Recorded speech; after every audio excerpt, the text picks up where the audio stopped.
Alors, c'est nouvelle aujourd'hui, le bouclier tarifaire à la SNCF qu'on nous annonce, le chèque fuel qui sera versé normalement à partir d'aujourd'hui, les aides à la pompe qui seront donc prolongées avec ensuite des aides gros rouleurs dès janvier, des nouvelles aides aux entreprises. Vous nous aviez dit que le quoi qu'il en coûte, c'était fini, mais quand il n'y en a plus, il y en a encore en fait.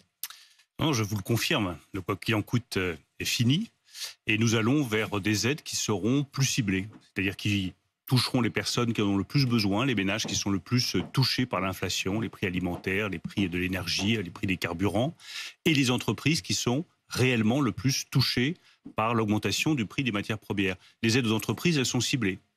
La remise sur les carburants, je l'ai toujours dit, elle s'arrête au 1er janvier. À partir du 1er janvier, ce ne sera une aide que pour ceux qui sont obligés d'utiliser leur voiture pour aller travailler.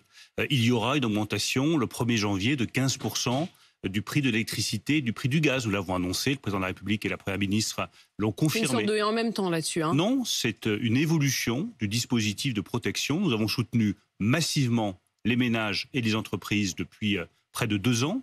Nous avons mis 110 milliards d'euros sur la table en 2021, 2022 et 2023. Et maintenant, il faut que nous ciblions les aides par souci de justice, parce qu'il faut que ça aille à ceux qui en ont le plus besoin, et aussi par souci de remise en ordre de nos finances publiques.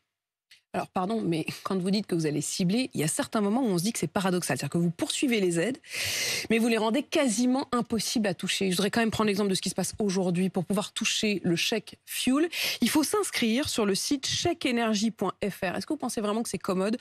Ceux qui utilisent le fuel, c'est notamment les plus modestes, les plus âgés, qui vont devoir aujourd'hui commencer à rentrer sur le site internet chèqueenergie.fr. Les plus modestes, ils ont, pour être de Malherbe, le chèque énergie. Et eux, ils auront automatiquement, ils sont 200 000, le chèque fuel de 100 à 200 euros. Après, par souci de toucher tous ceux qui se chauffent au fuel et qui ont des niveaux de revenus modestes, nous avons ouvert ce site internet. Il est très simple, mais je le redis, pour tous ceux qui ont le chèque énergie, qui sont les plus modestes, le versement est automatique. Même chose, le reproche m'a été fait sur les aides aux entreprises.